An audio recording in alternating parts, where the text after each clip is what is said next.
인류문화 홍문화입니다. 멘토님께 묻습니다.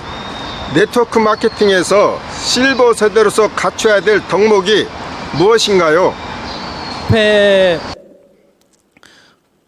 그 질문하시는 우리 총재님하고 또 이제 또 로타리언인데 이렇게 이제 멤버십이 형성돼 나가는 건데, 같은 영역, 같은 집단, 같은 생각을 가진 분들이 또 새로운 세계를 열어가는 게 좋는데, 아마 질문이 이게 연결돼서 답변이 가능할 것 같습니다. 실버 세대로서 이제 갖춰야 될 덕목이라는 것은, 덕목은 사실은 눈에 보이는 크게, 눈에 가장 크게 뚜렷하게 보이는 게 덕목이거든요.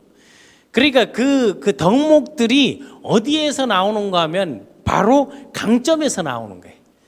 그러니까 그 덕목들의 그 필요성을 찾기 위해서는 없는 덕목을 억지로 절대 못 만들어냅니다.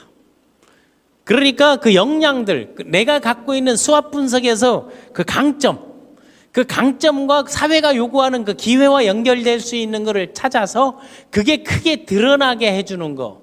그렇게 되면은 그 덕목 중에서 나는 가장 큰 덕목은 젊은 사람들은 도저히 못 가지는 거, 그리고 쫀쫀한 사람들은 도저히 가질 수 없는 거, 편협한 사람들은 가질 수 없는 거, 빼딱한 사람들은 가질 수 없는 거, 부정적인 사람들은 가질 수 없는 거, 그거를 보여주는 가장 큰 덕목이 나는 포용력이라고 봅니다. 이 포용력을 이 사회의 어른들이 가져줘야 된다는, 실버 세대들에게. 근데 우리는 지적질만 해왔잖아요. 보통대로 하지 마라만 해왔는데, 다름을 인정해주는 포용력, 그리고 적에게도 인사를 나눌 수 있는 포용력. 이번에 G7이 국내 유수가 너무 안 나와가지고 제가 BBC에서보다도 유수가 안 나오니까 참 한심한 거예요. BBC 방송에도 매일 하루에 3번, 4번 그 그레이트 코리아에 대한 얘기가 나오는데 한국은 그게 안 나오는 거예요. 그러니까 그게 그 사회적 기능이나 역할, 공공재로서 역할을 못해서 그러는 건데, 예, 거기에서도 그 포용력이 어떤 게 나왔는가 하게 되면요, 한국과 일본이 지금 좀 그렇잖아요. 뭐 독도 문제 때문에 그렇고 자꾸 자기네 거라고 우기니까 환장할 노릇 아니겠어요.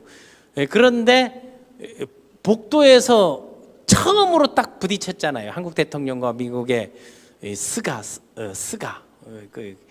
그런데 혹시 그 외부에서 나오는 이자스가 막 이런 거 그런 얘기는 해서는 절대 안 됩니다. 그래서 스가 총리를 딱 만났을 때 먼저 다가서서 인사를 하잖아요. 이 그레이트 코리아. 그게 해외에서는 한국과 일본이 그 불편한 걸 다 하는데, 저것이 진정한 포용력이고 저게 국가 리더의 자세라고 딱 얘기를 하는 게, 우물쭈물하고 있을 때. 그런 포용력을 갖추기 위해서는 첫 번째 그 다름을 인정해 주는 거하고, 또 하는 거 허용해 줄 수 있는 거하고 위임해 줄 수 있어야 포용력이라는 게 생겨나는 거거든요. 그래서 그 포용력이, 내가 여성 리더십을 강조하는 게 남성보다 여성들이 훨씬 포용력이 크기 때문에 앞으로 여성 리더들이 맹활약을 할 것이다라고 그래 얘기를 하는 거예요. 뭐 독일의 메르켈 총리 같은 경우 이런 딱 봤잖아요. 그래서 이런 것들 한번 포용력을 보여주고, 두 번째 그 실버 세대들이 해주는 거는, 실버 세대들이 우리나라가 이제 국제 무대에서 원조 받는 나라, 도움 받는 나라 매일 가가지고 뭐 해주세요, 뭐 해주세요, 뭐 해주세요, 이걸 하는 나라에서 뭐 해줄게, 뭐 해줄게, 뭐 해줄게, 뭐 해줄까로 이제 딱 뭐 2억 달러 이제 지원도 해주겠다, 이런 정도로 이제 주는 나라가 됐잖아요. 그러니까 실버 세대들이 갖고 있는 덕목 중 포용력 다음 두 번째는 줄 것을 갖추는 것, 줄 것이 있는 사람이 되는 게, 그게 나눔이거든요. 나눔. 그 줄게, 지혜도 나눠주고 또 주머니에 있는 것도 나눠주고, 이런 것들을 나눠주는 게, 이 두 개가 가장 필요하지 않나. 그런 분들이 뭉쳐서 그 강점에서 나오는 패션 열정과, 그 열정은 도전하고 시도하고 반복하는 그런 게 열정이거든요.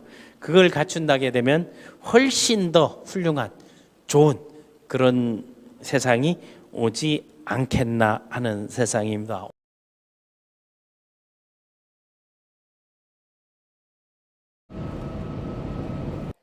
안녕하세요. 한국 최고의 네트워커가 되기 위해 지금 성장하고 있는 지쿠퍼 마타리 정민순입니다.